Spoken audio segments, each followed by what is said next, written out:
देखो, last class में हमारा क्या चल रहा था, एसिड एंड बेस। ठीक है, एसिड एंड बेस की डेफिनेशन जो है वो बहुत सारे अलग अलग साइंटिस्ट ने हमें दी है। कौन कौन सी हैं? सबसे पहले आया आर्हेनियस का कंसेप्ट। ठीक है, आर्हेनियस ने क्या बताया हमें कि एसिड क्या होते हैं, जो H+ देते हैं वो एसिड होते हैं, और जो OH- देते हैं जलीय विलयन के अंदर वो क्या होते हैं, बेस होते हैं। ठीक है, H+ और OH- अगर कोई मोलिक्यूल किसी जलीय विलयन के अंदर देता है तो वो एसिड या बेस होता है। ठीक है, ये हमें किसने बताया था? आर्हेनियस ने बताया था। लेकिन आर्हेनियस का ये कंसेप्ट ज्यादा वर्सेटाइल नहीं था, ज्यादा यूज नहीं किया गया, उसकी कुछ लिमिटेशंस थी। लिमिटेशंस क्या थी कि हमने सिर्फ अम्ल और क्षार को जलीय माध्यम के अंदर ही पहचाना था कि अम्ल और क्षार जलीय माध्यम में H+ या OH- देते हैं तो वो क्या होते हैं, अम्ल और क्षार होते हैं। इसके अलावा अगर कोई मॉलिक्यूल जिसके पास H+ नहीं है, OH- नहीं है, तो हम उसको भी एक्सप्लेन नहीं कर पाते हैं कि वो एसिड है या बेस है। या फिर अगर कोई नॉन एक्वस सॉल्यूशन है या सोलवेंट ऐसा है जो कि वाटर नहीं है, वाटर के अलावा कोई और है, तो वहां भी हम इसको एक्सप्लेन नहीं कर पाते। दूसरा हमारा कंसेप्ट आया कौन सा, ब्रोंस्टेड और लोरी का सिद्धांत। ठीक है, ब्रोंस्टेड और लोरी ने क्या किया कि कोई अगर मॉलिक्यूल, एसिड क्या होता है, कोई मॉलिक्यूल अगर H+ देता है तो वो क्या होता है, एसिड होता है। H+ लेता है तो वो क्या होता है, क्षार होता है। लेकिन यहाँ पर इसने कोई भी सॉल्यूशन नहीं लिया, यानी सोलवेंट नहीं लिया जिसके अंदर हम किसी कंपाउंड को घोले और हमें पता चले कि ये एसिड है या ये बेस है। ठीक है, तो यहाँ पर जो मेन लिमिटेशन थी आर्हेनियस कंसेप्ट की कि हमने सिर्फ जलीय माध्यम की बात की थी, वो यहाँ पर नहीं रही। ठीक है, हमने सिर्फ क्या किया, कंपाउंड को देखकर ये पता लगाया कि ये एसिड है या बेस है। ठीक है, उसको किसी भी विलायक में घोलने की रिक्वायरमेंट हमें नहीं थी। लेकिन यहाँ पर इसकी लिमिटेशन क्या रह गई कि अगर किसी मॉलिक्यूल के पास प्रोटॉन है ही नहीं या कोई मॉलिक्यूल प्रोटॉन ग्रहण ही नहीं करता है, तो फिर हम कैसे बताएंगे कि ये एसिड है या बेस है। ठीक है, क्योंकि सिर्फ ब्रोंस्टेड और लोरी सिर्फ उन मॉलिक्यूल्स की बात करता है जहां पर क्या हो, हाइड्रोजन आयन प्रेजेंट हो या जो हाइड्रोजन आयन को ग्रहण कर सकते हो। ठीक है, तो ये इसकी मेन लिमिटेशन थी। ठीक है, अब तीसरा जो कंसेप्ट आया वो आया लुईस का। ठीक है, जो सबसे वर्सेटाइल है, सबसे ज्यादा यूज किया जाता है। अब लुईस ने क्या बोला कि हम ना तो प्रोटॉन की बात करते हैं, ना कोई मीडियम की बात करते हैं, और ना ही हम कोई हाइड्रोक्सिल आयन वगैरह किसी की भी बात नहीं करते हैं। ठीक है, तो अगर हम किसी भी चीज की बात नहीं कर रहे तो हम कैसे बताएंगे कि एसिड है या बेस है? तो हम यूज करते हैं क्या, इलेक्ट्रॉन या इलेक्ट्रॉनिक कॉन्फ़िगरेशन किसी भी मॉलिक्यूल का। ठीक है, कि अगर कोई मॉलिक्यूल है वो इलेक्ट्रॉन अगर डोनेट करता है, देता है, तो वो क्या होता है, क्षार होता है। जैसे अमोनिया बहुत कॉमन है, हम पढ़ते हैं कि अमोनिया क्या होता है, एक क्षार होता है, बेस होता है, जो क्या करता है, नाइट्रोजन के लोन पेयर जो होते हैं उसको डोनेट करता है बहुत आसानी से। ठीक है, क्योंकि लोन पेयर है वो टाइटली बाउंडेड नहीं होते हैं नाइट्रोजन के साथ, इसलिए वो आसानी से इसको दे सकता है। ठीक है, अच्छा, इसके अलावा एग्जाम्पल जैसे हम बेस यूज करते हैं क्षार, कोई भी रिएक्शन के अंदर, आपने रिएक्शंस पढ़ी है ऑर्गेनिक में बहुत सारी। ठीक है, उसके अंदर क्षार यूज करते हैं, पोटेशियम हाइड्रोक्साइड, सोडियम हाइड्रोक्साइड। ठीक है, तो इसमें क्षार क्या होता है, बेस बेसिकली क्या होता है, OH- या हाइड्रोक्सिल आयन। तो वो क्या होता है, OH-, यानी उसके कंपाउंड के ऊपर क्या होता है, नेगेटिव चार्ज होता है। वो नेगेटिव चार्ज भी आसानी से इलेक्ट्रॉन डोनेट कर सकता है। यानी बेस या क्षार क्या हुआ, जो इलेक्ट्रॉन डोनेट कर सके किसी दूसरे कंपाउंड की तरफ। ठीक है, या तो वो क्या हो सकता है, लोन पेयर, या फिर वो क्या हो सकता है, नेगेटिव चार्ज। ठीक है, वो हमारे क्या आएंगे, लुईस बेस की कैटेगरी में आएंगे। अब लुईस एसिड क्या होता है कि ऐसा मॉलिक्यूल जो कि इलेक्ट्रॉनों को एक्सेप्ट करे या ग्रहण करे, वो लुईस एसिड होता है। अब लुईस एसिड के एग्जांपल भी हमने बहुत कॉमनली पढ़े हैं कि बोरोन, बेरिलियम और एल्यूमिनियम, इन तीनों के जो कंपाउंड है वो सारे क्या होते हैं, लुईस एसिड की कैटेगरी में आते हैं। जैसे हमने पढ़ा कि BH3, बोरोन ट्राईहाइड्राइड, ये क्या होता है, लुईस एसिड होता है। क्यों? क्योंकि बोरोन का जो है अष्टक कंप्लीट नहीं होता है, ऑक्टेट कंप्लीट नहीं होता है, इसलिए वो क्या होता है, इलेक्ट्रॉन डेफिशिएंट होता है। बोरोन के पास इलेक्ट्रॉनों की कमी होती है। अगर इलेक्ट्रॉनों की कमी है तो वो आसानी से बाहर से इलेक्ट्रॉन लेगा। अगर वो इलेक्ट्रॉन लेता है तो वो किसकी तरह बिहेव करता है, एसिड की तरह बिहेव करता है। ठीक है, तो बहुत सारे एग्जांपल्स हमने पढ़े थे कि एसिड की कैटेगरी में क्या क्या आता है। एक तो एसिड की कैटेगरी में क्या आएगा, ऐसे जितने भी कंपाउंड जिसका अष्टक कंप्लीट नहीं है, ऑक्टेट कंप्लीट नहीं है, जैसे बोरोन, बेरिलियम और एल्यूमिनियम। ठीक है, इनके कंपाउंड जैसे एल्यूमिनियम का क्लोराइड ले लो AlCl3, ठीक है, बोरोन हाइड्राइड या बोरोन ट्राई फ्लोराइड ले लो BF3, ठीक है, इसके अलावा बेरिलियम का हाइड्राइड ले लो BeH2। ये सारे एग्जाम्पल है किसके, लुईस एसिड के। अब लुईस एसिड की कैटेगरी में और कौन से कंपाउंड आते हैं, ऐसे कंपाउंड जिसके पास d ऑर्बिटल होते हैं, जो कि एम्प्टी होते हैं, खाली होते हैं। ठीक है, d ऑर्बिटल किसके पास होते हैं, जैसे आप कार्बन, ऑक्सीजन की बात करो तो ऑक्सीजन के पास d ऑर्बिटल नहीं होता, लेकिन ऑक्सीजन से अगर नीचे जाओगे ग्रुप में तो सल्फर हो गया, सेलेनियम हो गया, इसी तरह सिलिकॉन हो गया, जर्मेनियम हो गया। ठीक है, ये क्या होते हैं, सिलिकॉन, जर्मेनियम, गैलियम, ये क्या होते हैं, सेमी मेटेलॉइड होते हैं। ठीक है, ये क्या करते हैं, इनके पास d ऑर्बिटल होता है जो कि एम्प्टी होता है, खाली होता है, तो ये भी बहुत आसानी से बाहर से इलेक्ट्रॉन ले सकते हैं। तो इनके जितने भी कंपाउंड हैं, जैसे सिलिकॉन के कंपाउंड है फ्लोराइड के साथ SiF4 हो, SiF6 हो, ये क्या करते हैं, ये बाहर से इलेक्ट्रॉन बहुत आसानी से लेते हैं। अगर ये इलेक्ट्रॉन लेते हैं तो वो क्या होते हैं, लुईस एसिड की तरह बिहेव करते हैं। ठीक है, ठीक है। अब लुईस एसिड की कैटेगरी में एक और एग्जांपल था जो हमने देखा था कि अगर कोई कंपाउंड या कंपाउंड के अंदर जो सेंट्रल एटम है, आपका केंद्रीय जो परमाणु है, वो अगर दूसरे जो परमाणुओं के साथ जुड़ा हुआ है उसकी EN डिफरेंट है। ठीक है, जैसे CO2 है, CO2 का मॉलिक्यूल जो होता है, इसमें कार्बन के पास, ये कार्बन क्या है, हमारा सेंट्रल एटम है, केंद्रीय परमाणु है। ठीक है, इनके दोनों तरफ क्या होता है, ऑक्सीजन है। ऑक्सीजन की EN क्या होती है, ज्यादा होती है, और अगर ऑक्सीजन की EN ज्यादा है तो ये क्या करता है, इलेक्ट्रॉनों को अपनी तरफ आकर्षित करने की कोशिश करता है। ठीक है, EN जिसकी ज्यादा होगी, इलेक्ट्रॉन उसकी तरफ ज्यादा आकर्षित होंगे। ये जो सेंट्रल मेटल है, ये क्या है, ऑक्सीजन के साथ डबल बॉन्ड के साथ जुड़ा हुआ है। अगर हम ये डबल बॉन्ड तोड़ते हैं तो इसके इलेक्ट्रॉन कहाँ पे जाते हैं, ऑक्सीजन पे जाते हैं। अगर ये ऑक्सीजन पे जाते हैं तो कार्बन पे क्या आता है, पॉजिटिव चार्ज आता है। अगर कार्बन पे पॉजिटिव चार्ज आ रहा है, मतलब ये क्या है, कार्बन यहाँ पर इलेक्ट्रॉन डेफिशिएंट है। अगर यह एक कार्बन इलेक्ट्रॉन डेफिशिएंट है तो इसका मतलब क्या है कि ये भी आसानी से इलेक्ट्रॉन को बाहर से ले सकता है। ठीक है, तो ये भी लुईस एसिड की तरह बिहेव करता है। अगर हम रिएक्शन करवाएं इसकी किसी भी हाइड्रोक्सिल आयन के साथ, तो हाइड्रोक्सिल आयन क्या होता है, लुईस क्षार होता है। ठीक है, नेगेटिव चार्ज है इसके पास, ये नेगेटिव चार्ज के इलेक्ट्रॉन आसानी से देता है, और ये लुईस एसिड की तरह बिहेव करता है, तो ये इसके साथ क्या करेगा, बॉन्ड फॉर्मेशन कर सकता है इस तरह से। ठीक है, तो ये हमारा जो पूरा मॉलिक्यूल बना, ये क्या है, उदासीनीकरण अभिक्रिया का उत्पाद होता है। ठीक है, न्यूट्रलाइजेशन रिएक्शन होती है जिसमें एक लुईस बेस है, एक लुईस एसिड है, और ये दोनों क्या बना रहे हैं, एक सोल्ट बना रहे हैं। ठीक है, ये हमारा कंसेप्ट था लुईस का कंसेप्ट। उसके बाद में लास्ट कंसेप्ट आया था यूसेनोविच का। यूसेनोविच ने क्या किया, जो लुईस का कंसेप्ट था उसी को ही ज्यादा जर्नलाइज फॉर्म में लिखा। जर्नलाइज फॉर्म क्या थी कि अगर हमारे पास कोई लुईस एसिड है तो लुईस एसिड क्या करता है, इलेक्ट्रॉन ग्रहण करता है। ठीक है, तो जो इलेक्ट्रॉन, ऐसे कंपाउंड जो इलेक्ट्रॉन ग्रहण करके ऋणायन देते हैं, ठीक है, अगर कोई इलेक्ट्रॉन ग्रहण करेगा तो उस पर क्या आएगा, नेगेटिव चार्ज आएगा, यानी जो इलेक्ट्रॉन ग्रहण करके नेगेटिव चार्ज की स्पीसीज देता है तो वो क्या होता है, एसिड होता है। ठीक है, और अगर कोई मॉलिक्यूल इलेक्ट्रॉन त्यागता है तो वो क्या होता है, बेस होता है। तो जो सॉल्यूशन के अंदर धनायन देता है वो हमारा क्या होगा, लुईस क्षार होगा। ठीक है, तो ये डेफिनेशन जो लुईस की थी उसी को ही जनरलाइज फॉर्म में किसने बताया, यूसेनोविच ने बताया। ठीक है, ये हमारे सारे कंसेप्ट थे। आज का हमारा लास्ट टॉपिक है इस यूनिट का, वो है टाइट्रेशन या अनुमापन।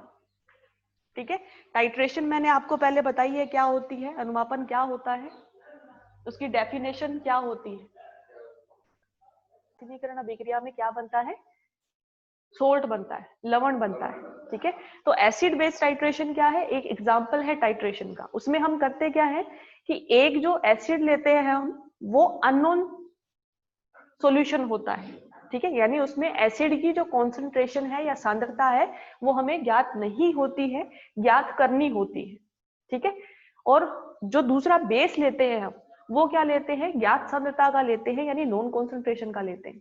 उन दोनों के बीच में हम क्या करवाते हैं, अनुमापन करवाते हैं, और जो अननोन कंपाउंड है उसकी जो कॉन्सेंट्रेशन है वो किससे बताते हैं, N1V1 इक्वल्स टू N2V2 से, ये बताया था मैंने आपको। ठीक है, इसमें क्या होता है कि नॉर्मेलिटी है, नॉर्मलता है। ठीक है, एक जो फॉर्मूला है वो किसके लिए हो जाएगा, एसिड के लिए, एक क्या हो जाएगा, बेस के लिए। ठीक है, दोनों का वॉल्यूम हमें पता है, नॉर्मेलिटी एक की पता है, दूसरी की हम निकाल सकते हैं। ठीक है, ये हमारा फॉर्मूला होता है कोई भी टाइट्रेशन हो उसके लिए। लेकिन अगर हम बात करें स्पेशली एसिड और बेस के लिए, तो उसका एग्जाम्पल ज्यादातर हम जो प्रैक्टिकल लेबोरेटरी के अंदर करते हैं वो कौन सा करते हैं, ऑक्सैलिक एसिड का NaOH के साथ टाइट्रेशन। ठीक है, एसिड बेस टाइट्रेशन है, अम्ल क्षार टाइट्रेशन अनुमापन है, तो अम्ल लेते हैं हम ऑक्सैलिक एसिड। ठीक है, ऑक्सैलिक एसिड का फॉर्मूला क्या होता है सोचो, और क्षार क्या लेते हैं हम, NaOH या सोडियम हाइड्रोक्साइड। इन दोनों का आपस में क्या करवाते हैं, टाइट्रेशन या अनुमापन। ठीक है, ये जो क्षार है या बेस है इसका हम क्या करते हैं, नॉन कॉन्सेंट्रेशन लेते हैं, यानी ज्ञात सांद्रता लेते हैं। ज्ञात सांद्रता किसके अंदर ली जाती है, ब्यूरेट के अंदर हम लेते हैं। ठीक है, ये लिया जाता है किसमें, ब्यूरेट। और जो ऑक्सैलिक एसिड है उसका हमें कॉन्सेंट्रेशन या सांद्रता पता नहीं होती है, और उसको हम किसके अंदर लेते हैं, कोनिकल फ्लास्क के अंदर लेते हैं। ठीक है, कोनिकल फ्लास्क के अंदर हमने कौन सा कंपाउंड लिया जिसकी कॉन्सेंट्रेशन हमें ज्ञात नहीं है, अननोन कॉन्सेंट्रेशन है, उसके अंदर हम क्या ऐड करते हैं, एक इंडिकेटर ऐड करते हैं। ठीक है, इंडिकेटर या सूचक ऐड करते हैं। अब ये इंडिकेटर या सूचक जो है वो यहाँ पर कौन सा यूज किया जाता है, फिनोफ्थलीन।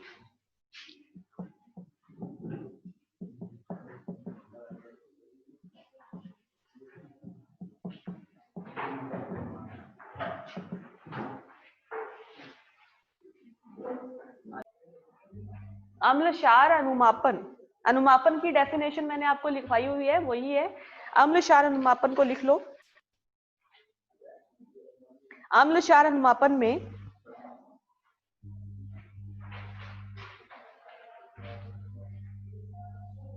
एक ज्ञात सांद्रता का नॉन कॉन्सेंट्रेशन का क्षार लिया जाता है,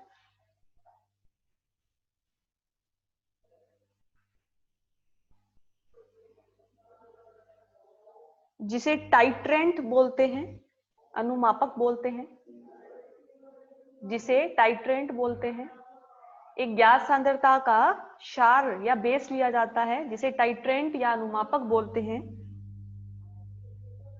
इसको ब्यूरेट में लिया जाता है।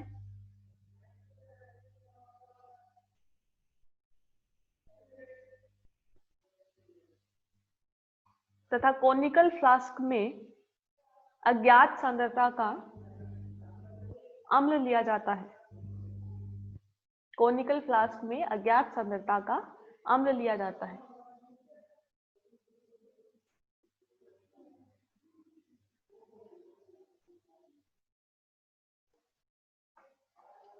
तथा कोनिकल फ्लास्क में इंडिकेटर या सूचक डाला जाता है जो एंड पॉइंट पर, अंतिम बिंदु पर, जो एंड पॉइंट या अंतिम बिंदु पर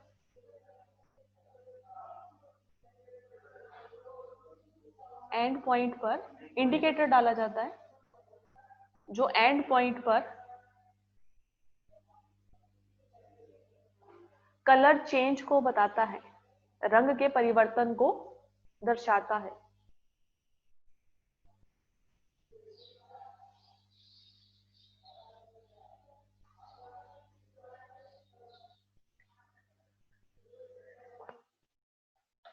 ठीक है, फॉर एग्जाम्पल NaOH क्षार है जो कि हम ज्ञात सांद्रता का लेते हैं, और ऑक्सैलिक एसिड अज्ञात सांद्रता का है जो कि एसिड है जिसे कोनिकल फ्लास्क में लेते हैं। एग्जाम्पल लिख लो, ये टाइट्रेशन का एक एग्जाम्पल है NaOH और ऑक्सैलिक एसिड। अब इसमें देखो दो चीजें हैं, एक तो NaOH जो है वो स्ट्रोंग बेस होता है या सॉफ्ट बेस होता है। NaOH सोडियम हाइड्रोक्साइड एक प्रबल क्षार होता है या दुर्बल क्षार होता है, क्यों? एसिड बेस टाइट्रेशन के अंदर डिफरेंस कहां पे आता है, इसके ग्राफ में। ग्राफ कैसे होता है कि अगर हम ग्राफ बनाते हैं तो यहाँ पे क्या लिया जाता है, पीएच, वाई एक्सिस पे पीएच लिया जाता है और एक्स एक्सिस पे जो भी हम बेस लेते हैं उसकी कॉन्सेंट्रेशन ली जाती है। ठीक है, कैसे होता है, हम प्रैक्टिकल कैसे करते हैं, कॉनिकल फ्लास्क लेते हैं, कॉनिकल फ्लास्क के अंदर हम क्या लेते हैं, एसिड लेते हैं। ठीक है, एसिड क्या होता है, जो H+ देता है आसानी से। ठीक है, तो एसिड हम वीक भी ले सकते हैं, हम स्ट्रॉन्ग भी ले सकते हैं। ठीक है, और हम क्या करते हैं, अगर ये एसिड है तो एसिड पीएच को दर्शाएगा क्योंकि वो H+ देने वाला है। तो ये जो वाई एक्सिस है ये किसको दिखा रहा है, एसिड को रिप्रेजेंट कर रहा है। ठीक है, तो यहाँ पर एसिड स्ट्रॉन्ग भी ले सकते हैं, वीक भी ले सकते हैं, कुछ भी ले सकते हैं। यहाँ पर ये बेस जो है ये कौन सा होगा, जो हम ब्यूरेट के अंदर लेते हैं। ब्यूरेट के अंदर हमने मान लिया स्ट्रॉन्ग बेस लिया है। ठीक है, तो अगर ये दोनों ही चीज स्ट्रॉन्ग है, स्ट्रॉन्ग एसिड है, स्ट्रॉन्ग बेस है, तो जैसे ही हम इनको मिक्स करते जाएंगे, अगर हमने दोनों स्ट्रॉन्ग ले लिए, जैसे जैसे हम मिक्स करते जाएंगे वो बहुत आसानी से न्यूट्रलाइजेशन रिएक्शन देगा, उदासीनीकरण अभिक्रिया देगा और बहुत ही जल्दी इसमें क्या होता है, एंड पॉइंट हमें इस तरह से मिल जाता है। ठीक है, लेकिन अगर हम क्या करें, एक वीक एसिड ले लिया, स्ट्रॉन्ग बेस ले लिया, तब क्या होगा, इसमें थोड़ा सा क्या होता है, टाइम लगता है और ये इस तरह का ग्राफ शो करता है। सिर्फ आपकी ग्राफ के अंदर या कॉन्सेंट्रेशन या उदासीनीकरण अभिक्रिया के अंदर चेंज आता है जब भी आप यहाँ पे स्ट्रॉन्ग या वीक कोई भी एसिड लेते हो तो। ठीक है, आप ले सकते हो ऑक्सैलिक एसिड की जगह कोई भी स्ट्रॉन्ग एसिड भी ले सकते हो, उसमें कोई दिक्कत नहीं है। बस आपके चेंज आता है ग्राफ में, एंड पॉइंट बहुत जल्दी आ जाएगा अगर आप स्ट्रॉन्ग एसिड लेते हो तो। ठीक है, दूसरा इसमें क्या होता है, जैसे हमने कॉम्प्लेक्सोमेट्रिक टाइट्रेशन किया था, संकुलमितीय अनुमापन किया था, तो उसमें हमने कोनिकल फ्लास्क के अंदर एक चीज और ली थी, वो तो सूचक था। सूचक तो हम यहाँ भी लेते हैं। ठीक है, सूचक हम ज्यादातर क्या लेते हैं, यहाँ पे फिनोप्थिलीन लेते हैं, लेकिन उसके अंदर हमने बफर लिया था, है ना। बफर क्यों लिया था क्योंकि जो कॉम्प्लेक्सोमेट्रिक टाइट्रेशन होता है उसके अंदर पीएच जो वेरिएशन है वो बहुत ज्यादा होता है, पीएच का चेंज बहुत ज्यादा होता है। अगर पीएच का चेंज बहुत ज्यादा होगा तो हम उसमें बफर डालते हैं ताकि वो उसके चेंज को बैलेंस करे, लेकिन यहाँ पे मेन जो रिएक्शन हो रही है वो इस पीएच की वजह से ही हो रही है। ठीक है, जैसे जैसे हम क्या करेंगे, H+ जो है वो बेस से न्यूट्रलाइज होता जाएगा, वैसे वैसे ये पीएच जो है वो क्या हो जाएगी, न्यूट्रलाइज होती जाएगी। ठीक है, तो यहाँ पे हम बफर का यूज नहीं करते हैं, हम सिर्फ इंडिकेटर का यूज करते हैं।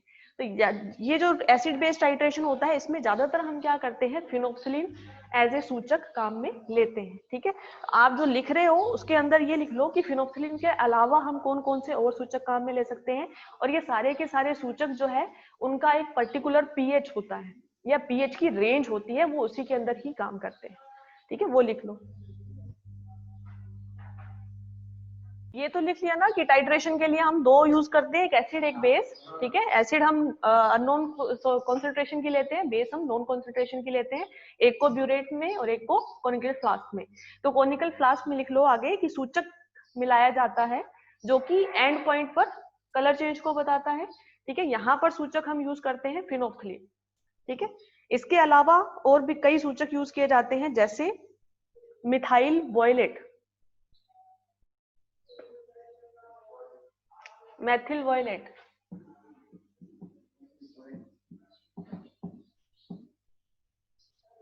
ठीक है, या मिथाइल ऑरेंज।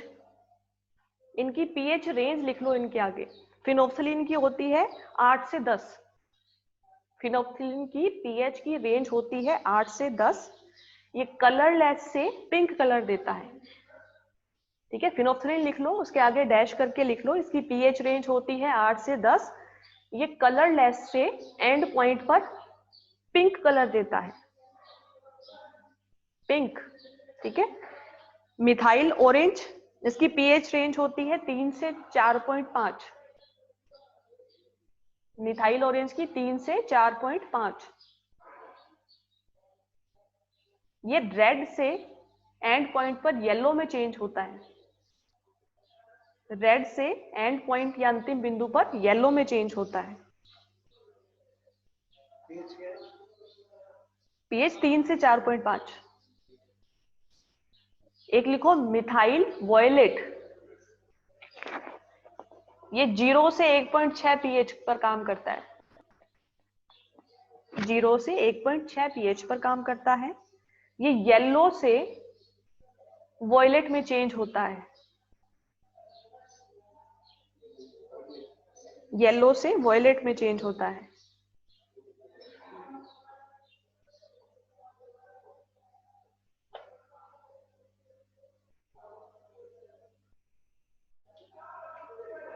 ठीक है, एक पॉइंट और लिख लो, रिडॉक्स टाइट्रेशन क्या होता है?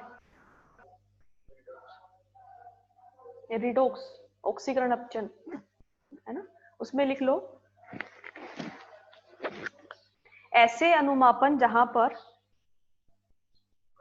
टाइट्रेशन एक ऑक्सीडाइजिंग एजेंट लिया जाता है, ऑक्सीकारक लिया जाता है, और एक रिड्यूसिंग एजेंट या अपचायक लिया जाता है।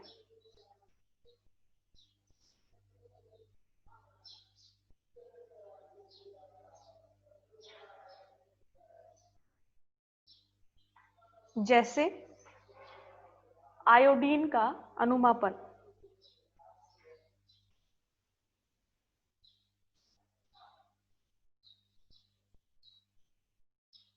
यहां पर ऑक्सीडाइजिंग एजेंट या ऑक्सीकारक,